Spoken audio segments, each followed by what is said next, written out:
This is the book of 2nd Ezra, chapter 8, verse 50. For many great miseries shall be done to them that in the latter time shall dwell in the world, because they have walked in great pride. And many, many, many great miseries are coming to a city near you via these famines and this financial collapse that's on the horizon. First and foremost, before I get started, I want to thank Yahawah, Bahasham, Yahawashi for putting the spirit on me to do this lesson. I want to give all praises, honor, and glory to Yahawah, Bahasham, Yahawashi, Bahasham, Kadash. I want to give double honors to the apostles and the elders of GMS who teach and rule well, who taught me his truth.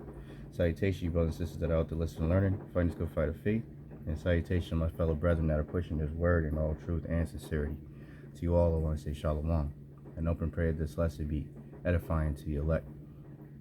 So this is a video from Full Spectrum Survival. And it says, empty shelves reported across America, financial collapse prep, impending shortages. You know, and I have an article that lines right up with what he's reporting on.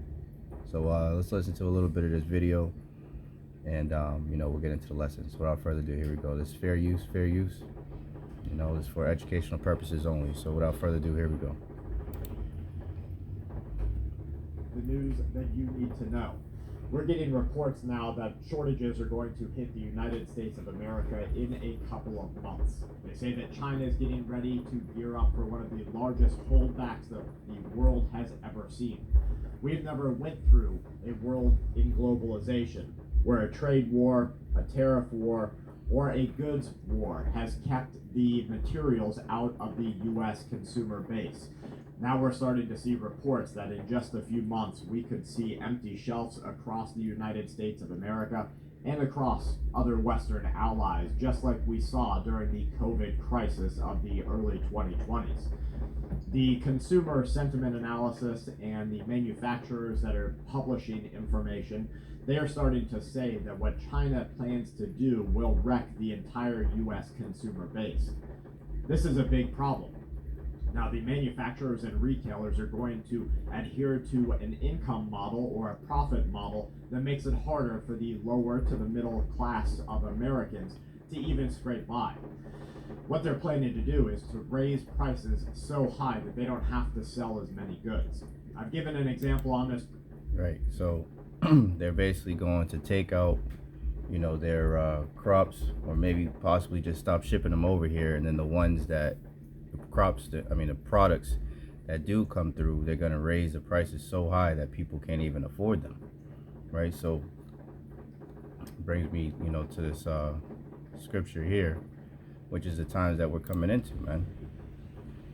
Revelation 6:6, I read it in the KJV first, and it reads, "And I heard a voice in the midst of the four beasts say, a measure of wheat for a penny, and 3 measures of barley for a penny, and a measure of wheat for a penny, and 3 measures of barley for a penny, and see thou hurt not the oil and the wine." Right? So you read it in the NLT, it says, "And I heard a voice from among the 4 living beings say, a loaf of wheat bread or 3 loaves of barley will cost a day's pay, and don't waste the oil and wine." So food will be so expensive that a whole day's wage, if you make, you know, let's say, you know, 500, 600 a week, you know, after taxes, you know, imagine making $100 in a day and it costs you $100 to buy a loaf of bread, man. That's how expensive, you know, it's going to get. You know, we don't know exactly how high, but it's the price of goods are continuing to rise. That's what this is you know, speaking of. Let me get this in the AI from Google.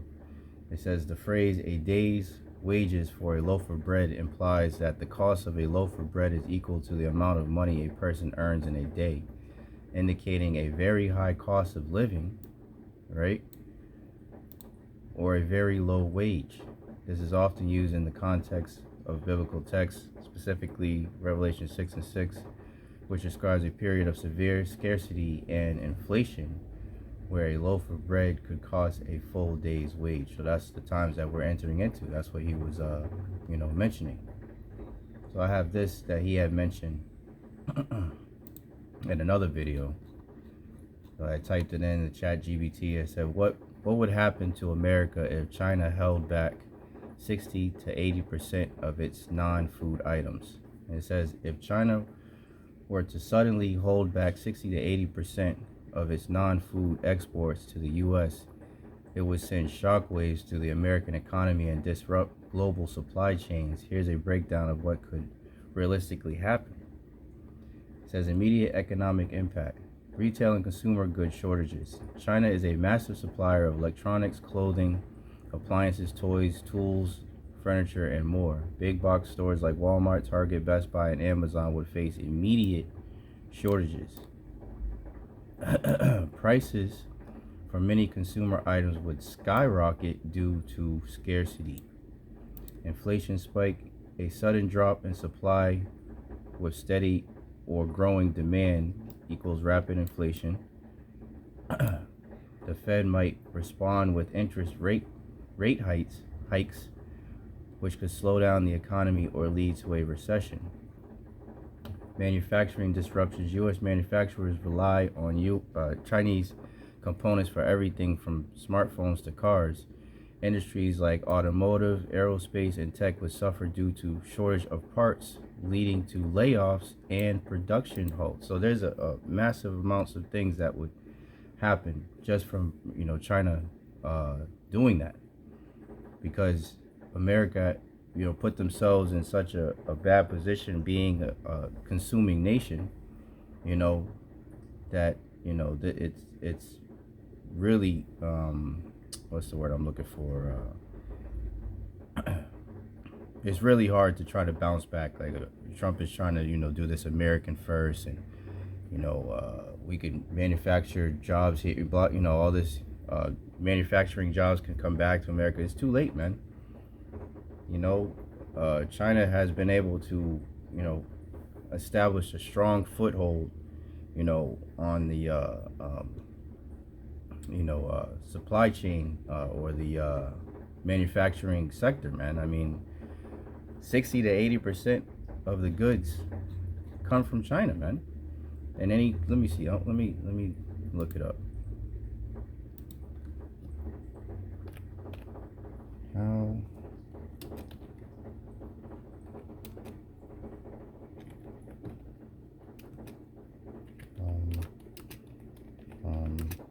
China to the U.S.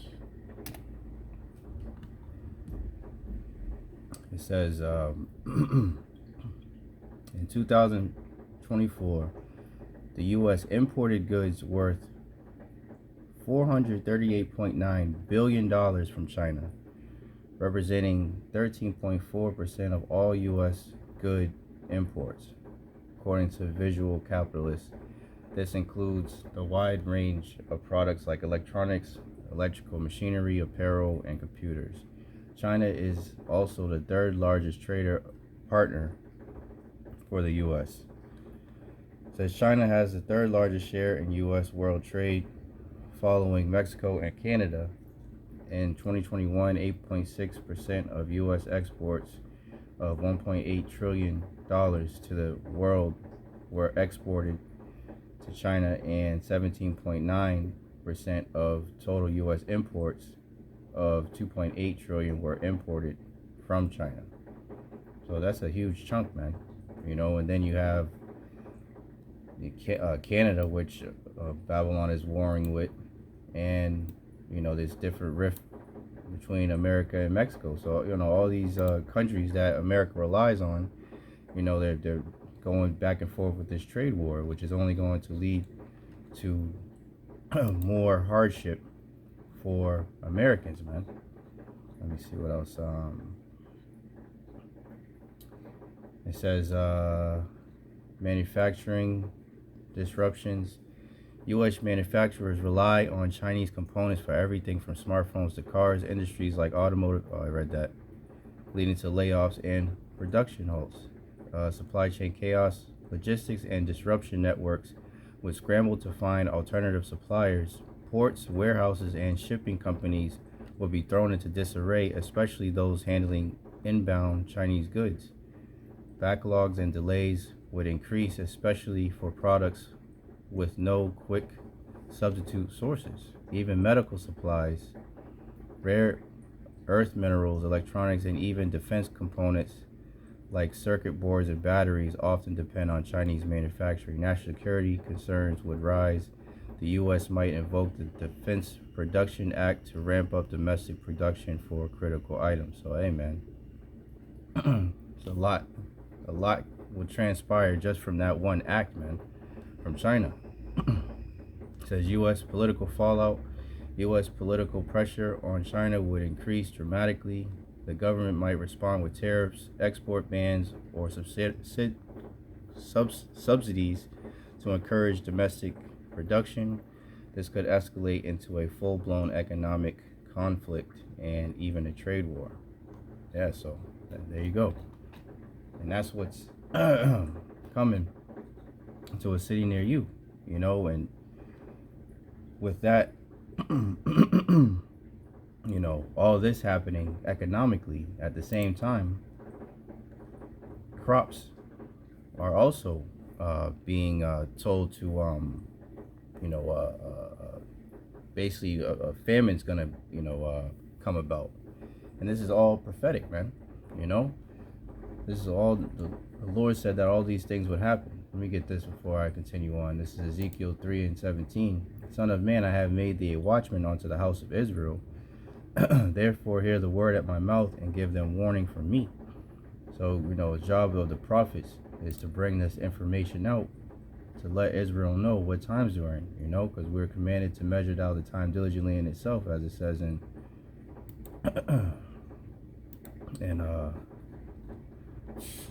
Second Ezra 9.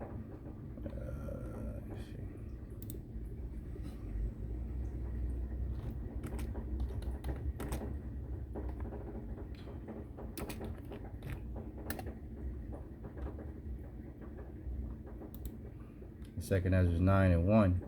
He answered me then and said, measure thou the time diligently in itself. And how do we do that? By these different articles, by looking out into the world, looking at these different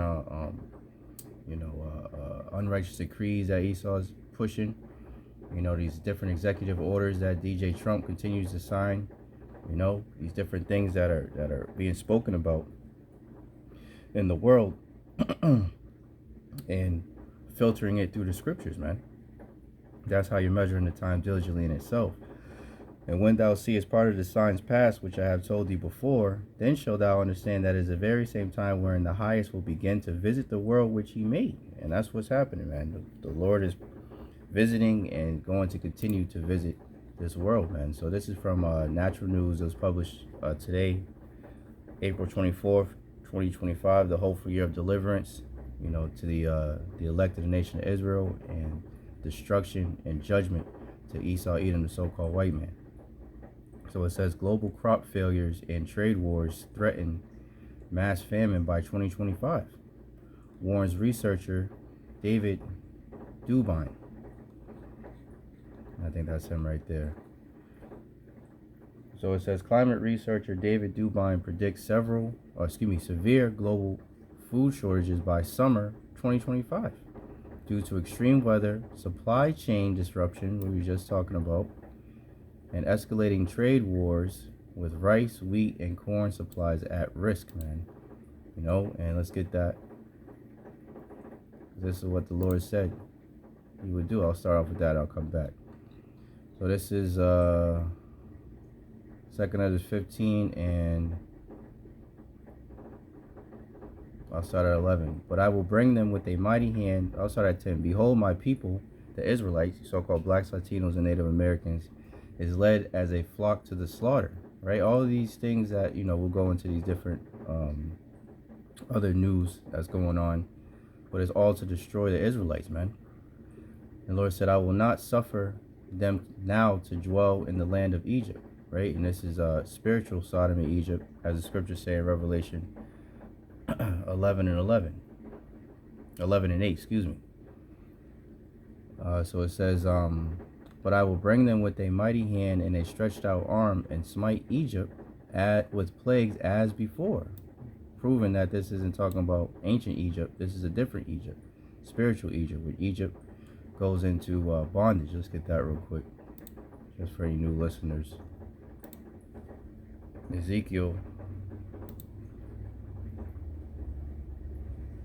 Exodus 20 and 2. I am the Lord thy power, which have brought thee out of the land of Egypt, out of the house of bondage. So Egypt is synonymous with bondage, and as the scriptures say, here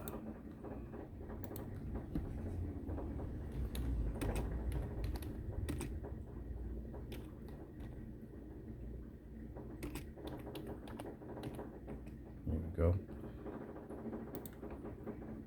Baruch 3 and 8. Behold, we are yet this day in our captivity, right? We're still, slaves to Esau, Edom, the so-called white man, where thou hast scattered us for a reproach and a curse, and to be subject to payments, which is what we all have to go through right now. You got your rent, you got your car note, you got your various insurances, excise tax, food, bills, lights, heat, all that, right? If you have kids in daycare, you're just subject to payments, all types of payments, all types of taxes to these devils, man. According to all the iniquities of our fathers, which departed from the Lord our power, man. So we are yet this day in our captivity. Where we at? So he says, but I will bring them, 2nd Ezra 15 and 11, but I will bring them with a mighty hand and a stretched out arm, and smite Egypt with plagues as before, and will destroy all the land thereof. Egypt shall mourn, and the foundation of it shall be smitten with the plague and punishment that the Most High shall bring upon it. They that till the ground shall mourn, for their seed shall fail through the blasting and hail, and with a fearful consolation, right? So there was actually a article I had seen probably a month or so ago, but it was talking about a shortage of rice, and I believe in India because of the weather. Let me see if I can find it. Rice shortage.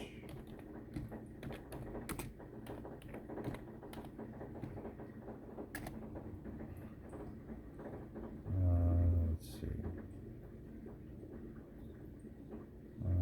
Let's see news.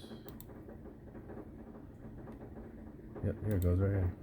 Yahawashi. It says from the cool down officials. This was early this month.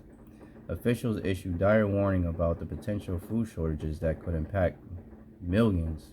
We should be worried. It is a very serious issue, man. So this is the farmers' warning. India is the second highest producer of wheat and rice according to the World Economic Forum, but the rising atmospheric temperatures, changing rainfall, and other weather patterns, experts warn that these agricultural outputs will soon be dramatically lower, right? So, everything lines right up with the scriptures, man. They that till the ground shall mourn.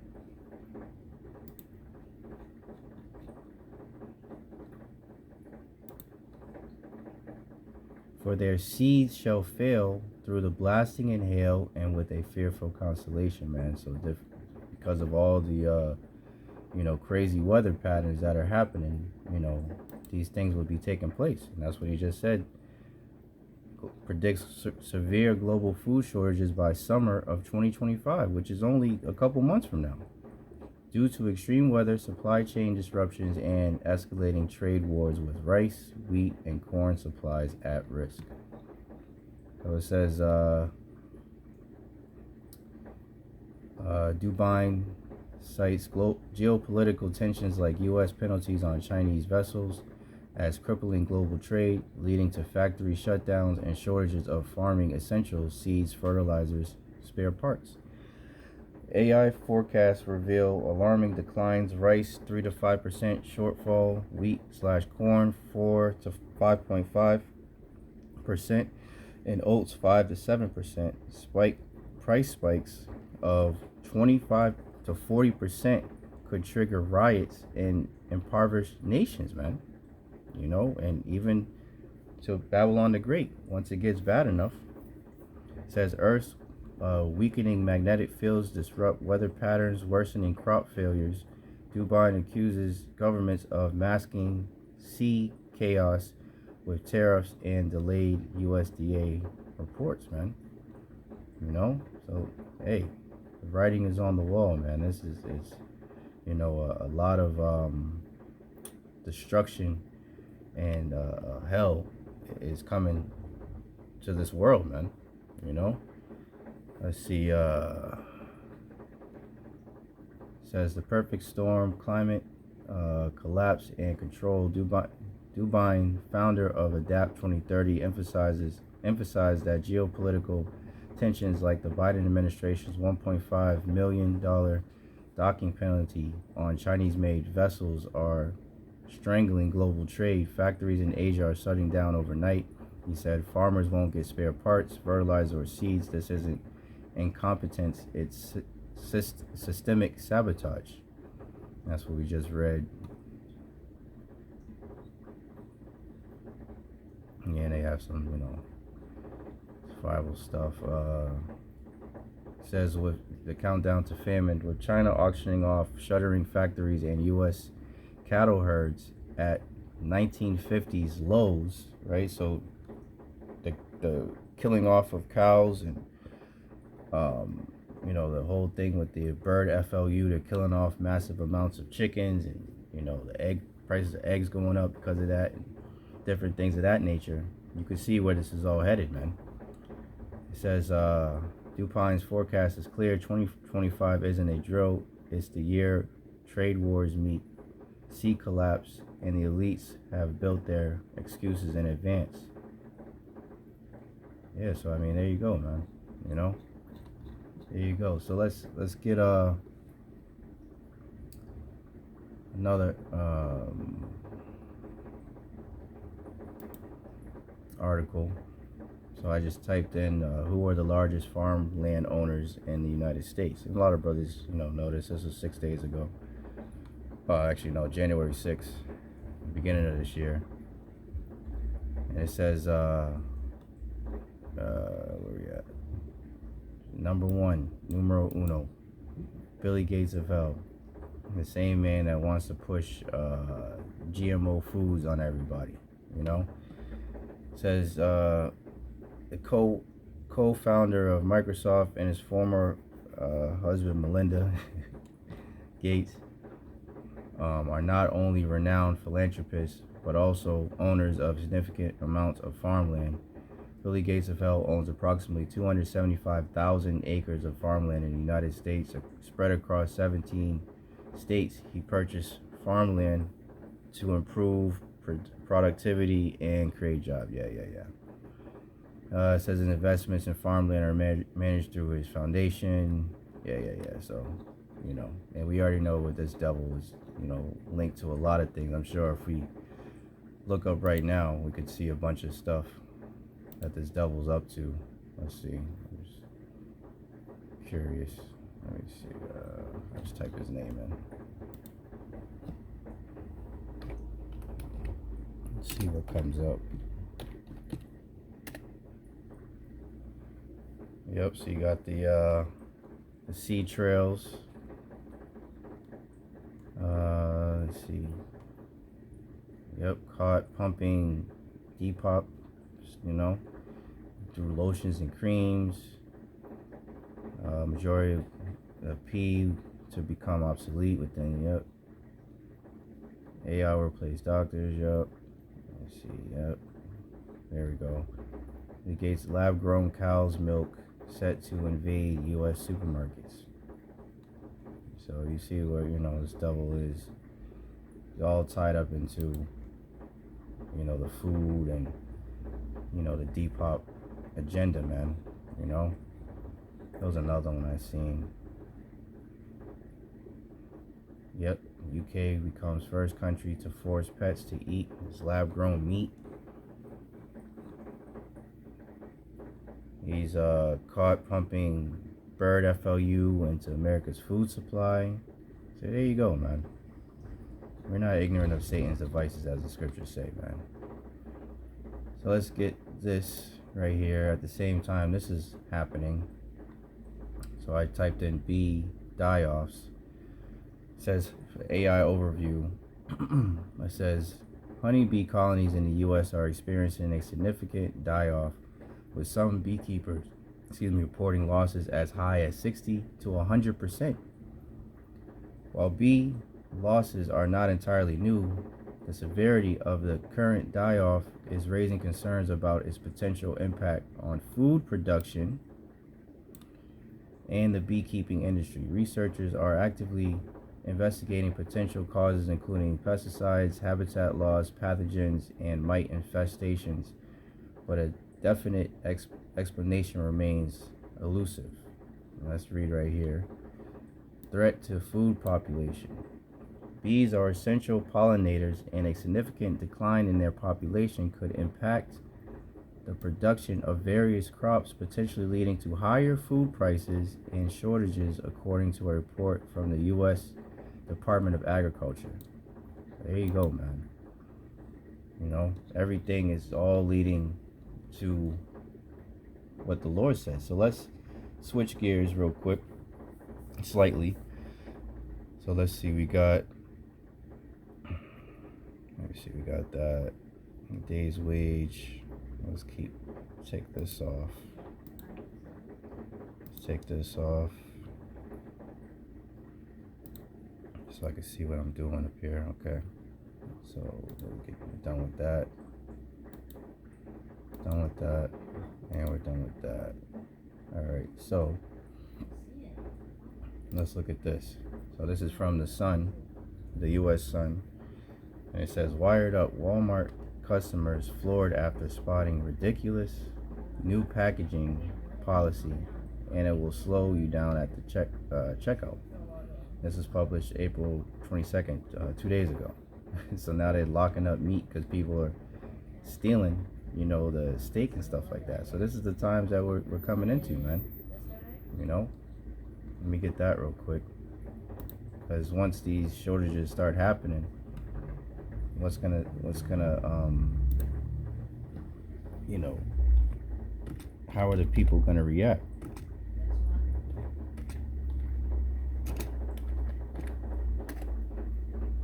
The second out of 6 and 22, and suddenly shall the sown places appear unsown. So society being together, you know, orderly, shall suddenly appear unsown. Chaos, right? The full storehouses shall suddenly be found empty. So if you know these different things with China, and you know this bee die off, and you know all these crazy weather events, you know, and they've been talking about crop shortages for years now. You know, so once all these things start coming to pass, you know, it's gonna be really, really ugly out here for the people, man. You know, so, and that's why it's gonna be a time of trouble. Let's get that. Such as never been since there was a nation, man. Daniel 12 and 1. And it says, and at that time shall Michael stand up, the great prince which standeth for the children of thy people, and there shall be a time of trouble, such as never was since there was a nation, even to that same time. And at that time thy people shall be delivered, everyone that shall be found written in the book. And that's the elect of the nation of Israel, man. And it's gonna be a terrible time, man. What's that? Let's get this.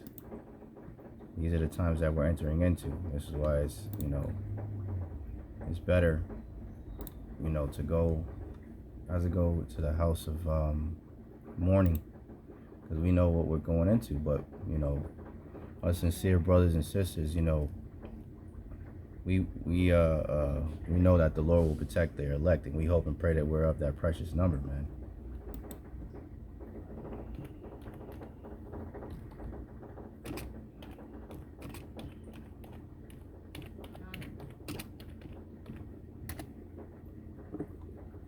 Ecclesiastes 7:2. It says, "It is better to go into the house of mourning than to go to the house of feasting.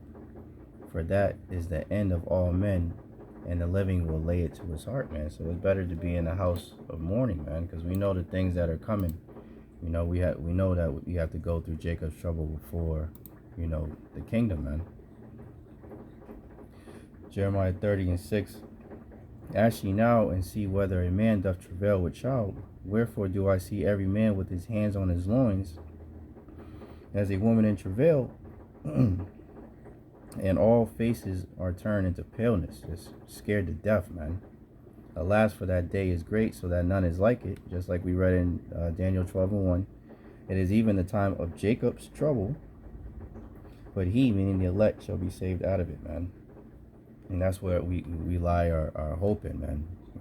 That we are of that precious number, and that the Lord will deliver us from all the said calamities that are slated to fall upon this place, man. So, just a quick 2 videos I want to show, just highlighting how crazy it's going to be, when, these things transpire, man. When the food shortages really start popping off, how crazy these people are gonna be. So I just got this quick. I just looked up, like I forgot how I worded it, but like the frequency of eating in the U.S. population, a narrative review of the 2020 Dietary Guidelines Advisory Committee report. Right. So this is from the National Library of Medicine, and it reads, background: a person's daily nutrient intake and overall nutritional status are determined by a complex interplay of the types of and amounts of foods ingested in combination with the timing and frequency of eating. It says the aim was to summarize frequency of eating occasion data examined by the 2020 Dietary Guidelines Advisory Committee. The macronutrient contributions they provide in meal frequency relative to dietary quality among the U.S. population, with a focus on sex, age, race, Hispanic origin, and income. So this is the part I want right here.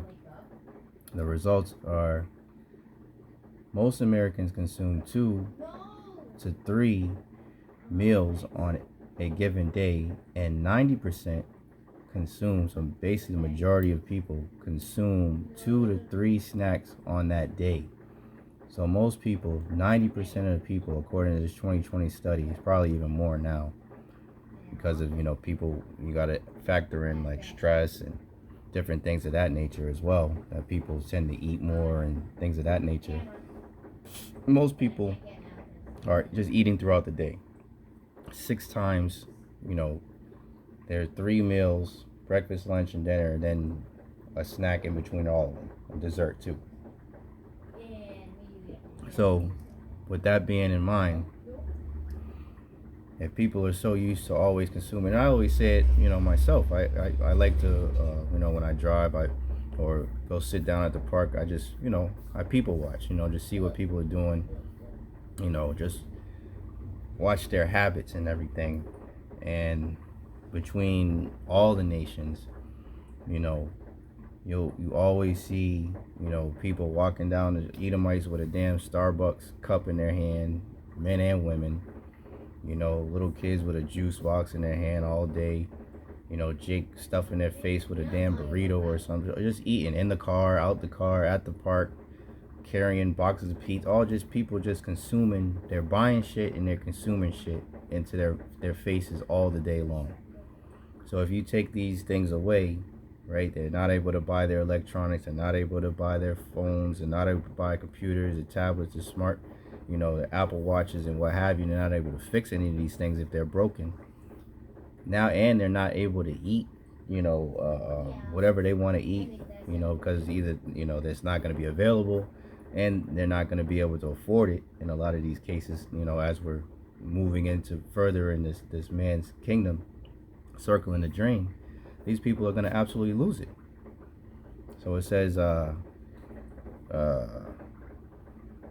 me see, adult Hispanic and non-Hispanic, black and lower income, 131% family poverty to income ratio. Americans had a lower frequency of eating than children or adolescents, non-Hispanic, white and non-Hispanic Asians, Americans, and higher income Americans respectively.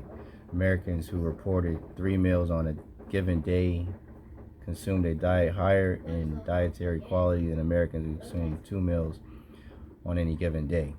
So the point being, most people here in Babylon, they're eating, 5 to 6 times a day. They're pretty much eating throughout the whole day, right? So let's get a couple examples of people when they're not able to eat when they're ready. So this is a McDonald's customer. This is from a few years ago. In Maryland, went ballistic, trashing the place through a drive-through window and demanding employees give him food. It's an Edomite.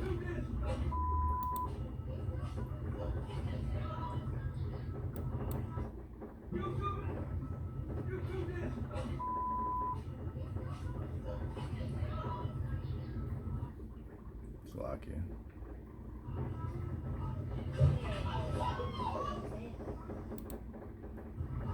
Of course, now I want to start freezing up.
So imagine having Americans, this is an Edomite, but Americans running around acting like savages because they haven't even eaten in a couple hours. Never mind, they hadn't eaten in a day or two or a week.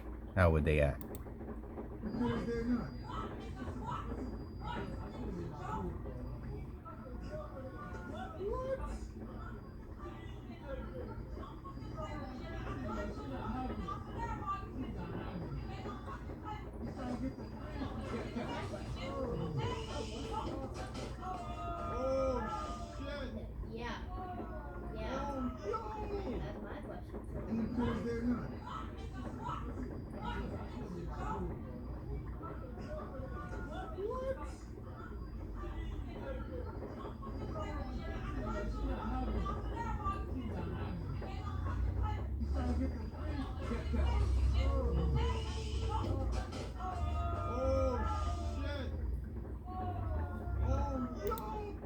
So you can see, man, you can see it's going to be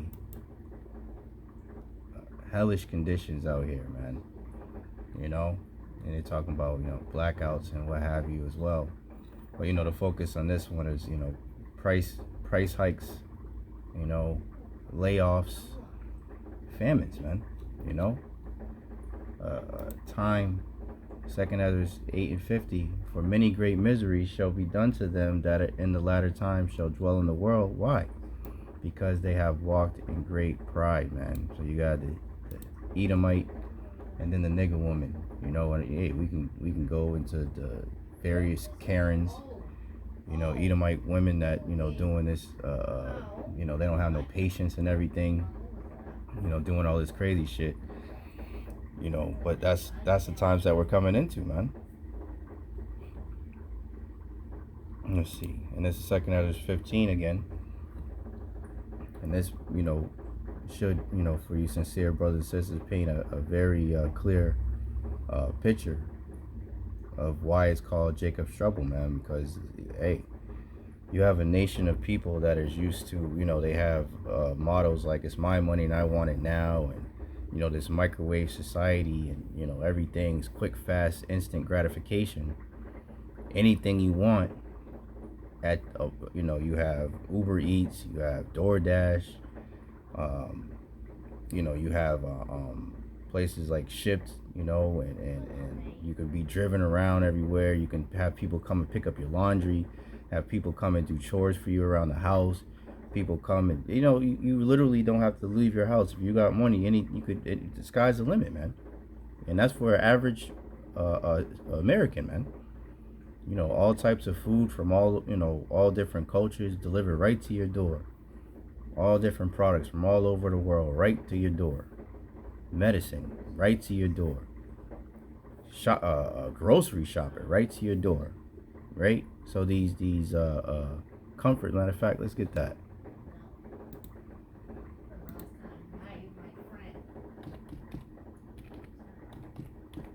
This is exactly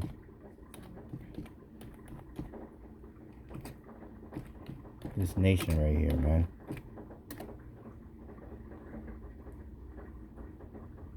This is Jeremiah. There's another one I was thinking about, but this is a good one too. Jeremiah 49:31. Arise, get ye up unto the wealthy nation that dwelleth without care, saith the Lord, which have neither gates nor bars, which dwell alone, man. I'm talking about America, man. Let me get the other one I was thinking about. I believe it's in Ezekiel.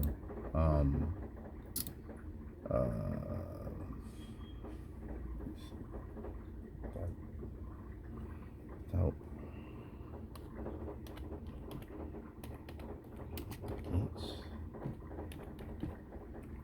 I forget how it's worded. There it goes. Ezekiel 38.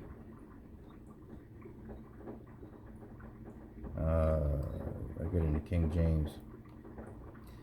38:11. Ezekiel 38:11. And thou shalt say, I will go up to the land of unwalled villages. I will go to them that are at rest, that dwell safely, all of them dwelling without bars and having neither bars nor gates, man. That's America, man. People are at ease, man. They ain't worried about a damn thing, They come in that spirit of, of Babylon, I shall sit a queen forever. I shall see no sorrows. Get that? What's Isaiah? I sit a queen. Yeah, there we go. Babylon, man. In Revelation 18:7, how much she have glorified herself and lived deliciously. That's America, man. The so-called glory of the kingdoms, man. So much torment and sorrow give her, for she saith in her heart, I sit a queen and am no widow, and shall see no sorrow. And what's the Lord say? Therefore shall her plagues, and one of those plagues is famine, come in one day, death and mourning and famine, and she shall be utterly burned with fire, for strong is the Lord power who judgeth her. Right? So all these plagues are going to come, and don't get it twisted, the missiles are also a plague that are going to come and burn this place with fervent heat, man, as the scriptures say, man.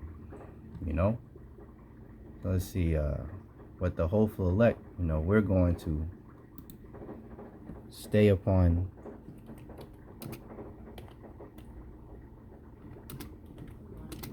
the Holy One. We're not going to be trusting in Egypt for help, man. Isaiah 10:20. And it shall come to pass in that day that the remnant of Israel, and such as are escaped of the house of Jacob, shall no more again stay upon him that smote them, right? Not going to trust in our oppressors, but shall stay upon the Lord, Yahawah Bahasham Yahawashi, the Holy One of Israel, in truth. Right? He that abideth in me in the secret place. Psalms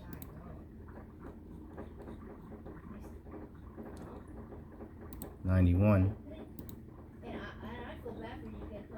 Psalms 91 and 1. He that dwelleth in the secret place, right, this truth of the Most High, shall abide under the shadow of the Almighty.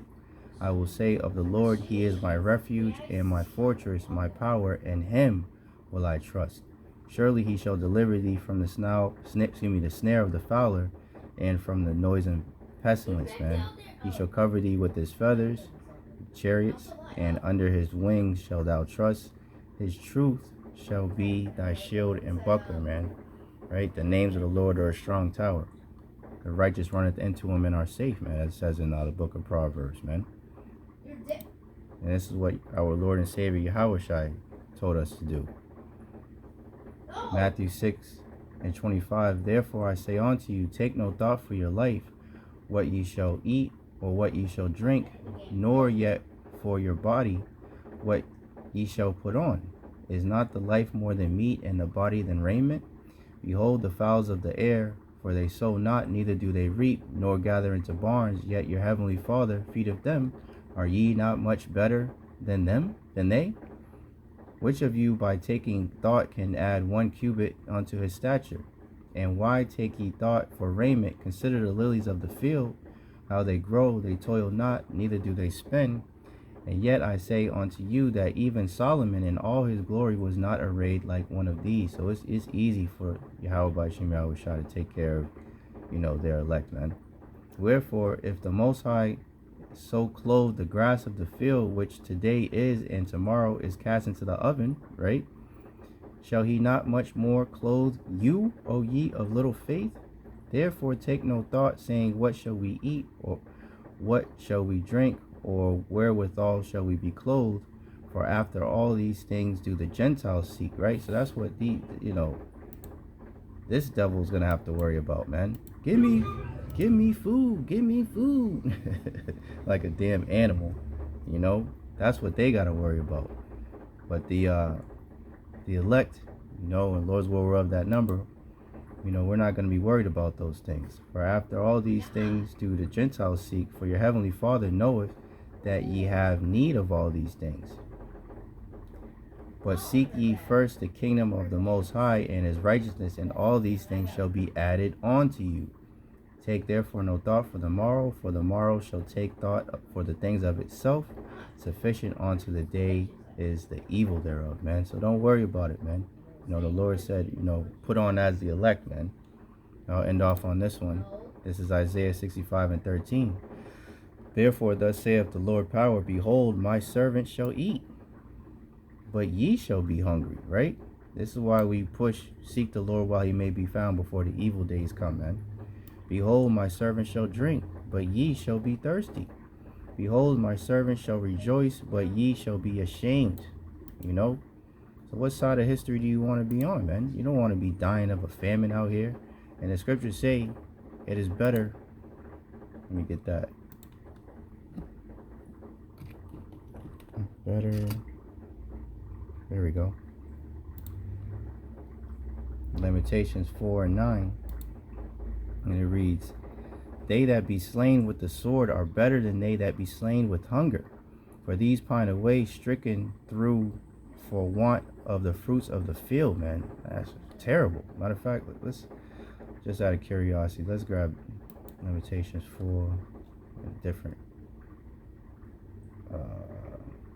version. What was it? Lamentations 4:19? 9, I think it was.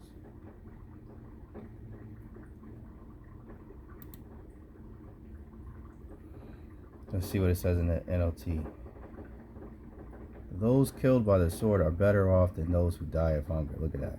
Starving, they waste away for lack of food from the fields, man.